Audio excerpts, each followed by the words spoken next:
Thank you, Mr. Speaker. One thing that we can all agree on is that America is the land of opportunity. Our beautiful country has remarkable stories about those, young and old, through adversity, who have gone on to achieve great things. And those human stories are often the best ways for us to demonstrate why our country is so special. I'd like to share two stories with you this morning. Emily Torchiana recently visited my office while she was here in Washington, D.C., after being chosen for a Jefferson Award for community service. Just last week, she was also awarded the Jacqueline Kennedy Onassis Award for Public Service. Emily is from Collegeville in my congressional district, and after her own experience with severe cyberbullying led to a suicide attempt, she began telling her story. Emily found people would reach out to her after each speech to share their own experiences and thank her for being so open with her journey. She is now the founder of a nonprofit focused on mental health advocacy, awareness, and services. Emily's nonprofit supports mental health workshops in schools, as well as workshops for parents and teachers, so adults can learn how to support children and young adults suffering from mental illness. The mission statement of Emily's nonprofit includes working to reduce the stigma surrounding mental health, something that I believe is a critical aspect for us all as we continue to develop and advance solutions for those facing mental illness. Quoting from Emily's nonprofit website, she says, "My hope is that the more people who will open up about their struggles, the more others will feel comfortable reaching out for help. Unlike physical illnesses, these mental illnesses are not seen, but that does not mean they are not there. I hope this will give us all the opportunity to walk briefly in the shoes of fellow human beings we come across every day." Emily's work is an inspiration to us all. Congratulations, Emily, on being recognized for your outstanding service to communities across our country, and we wish you the best of luck with your career. Amar al-Rubaiyeh is another young adult who has an inspiring and remarkable story.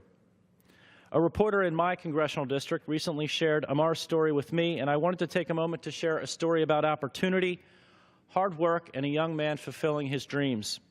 A native of Baghdad, Iraq, Amar became a naturalized U.S. citizen in 2015. He was participating in a youth exchange program, that transferred him to West Vincent Township in Pennsylvania's 6th Congressional District, where he attended Owen J. Roberts High School and ultimately graduated high school from Westtown School. Amar came face-to-face with al-Qaeda before his move. In a column in 2009, journalist Michael Relihan remembered reading Amar's college essay. Mr. Relihan wrote, in striking detail, Amar recalled the day in June 2007 when he sat in his classroom at the gifted student school in his native Baghdad, and a teacher came in to announce simply that they are here, al-Qaeda. Amar wrote in his journal, "At that time, I felt that I was a few minutes away from death, getting closer every second. I was scared, but not because I thought I was going to die.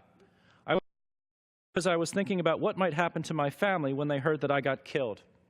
My dad always told me, don't go to school. Your life is more important than your education.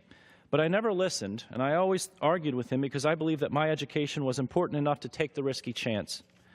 The gunman entered the room, looked around, and went away. They stole some cars, but left everyone alive." Quote, Amar recalled, "Those seconds felt like years.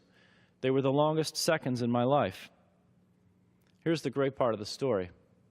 It's not a story, it's real life.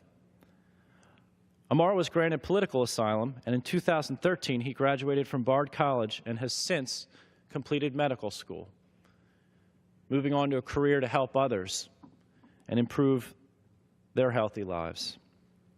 We should be proud of him and the thousands of other young men and young women every day who are fighting through adversity to achieve, who will go on to make this a greater country than it already is, and a reminder to all of us in what is at times a very divisive political environment that the reason that we do these jobs is to make sure that we are providing opportunity for the next generation, and that it is they who will make our country an even greater place.